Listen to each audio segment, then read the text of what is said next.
بسم اللہ الرحمن الرحیم۔ ناظرین کرام، حسن اسٹوڈیو میں خوش آمدید۔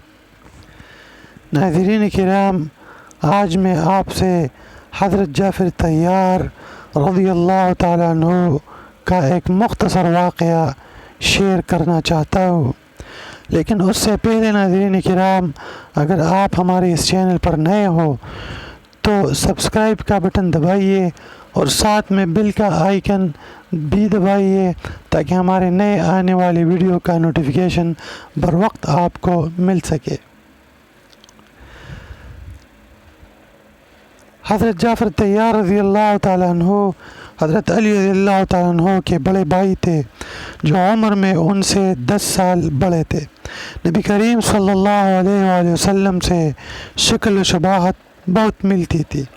ایک مرتبہ حضرت صلی اللہ علیہ وآلہ وسلم نے آپ کو خطاب کرتے ہوئے فرمایا، اشبہت خلقی و خلقی، یعنی تم صورت میں بھی میرے مشابہ ہو اور اخلاق میں بھی۔ حضرت جعفر رضی اللہ تعالیٰ عنہ غریب نواز بہت تھے، غریبوں اور مسکینوں کی بہت مدد کرتے تھے، اس لیے ان کا لقب ابو المساکین مشہور ہو گیا۔ اور حضرت ابو ہریرہ رضی اللہ تعالیٰ عنہ فرماتے تھے کہ رسول اللہ صلی اللہ علیہ وسلم کے بعد جعفر بن ابی طالب رضی اللہ تعالیٰ عنہ تمام لوگوں سے افضل ہے۔ آپ نے کفار کے ظلم و ستم سے تنگ آ کر حبشہ کی طرف ہجرت فرمائی تھی، اور آپ ہی نے نجاشی کے دربار میں وہ پر اثر تاریخی تقریر فرمائی جس کے نتیجے میں نجاشی مسلمان ہوئے۔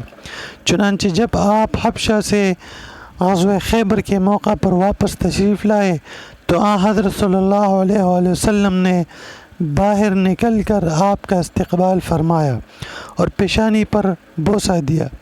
یہ 7 ہجری کا واقعہ ہے، اور اگلے سال ہی یعنی 8 ہجری میں غزوہ موتا پیش آیا، جس میں آپ نے شجاعت اور بہادری سے لڑتے ہوئے جام شہادت نوش فرمایا رضی اللہ تعالی عنہ۔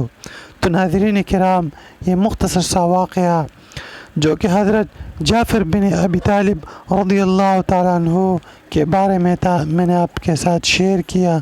وآخر دعوانا ان الحمد للہ رب العالمین۔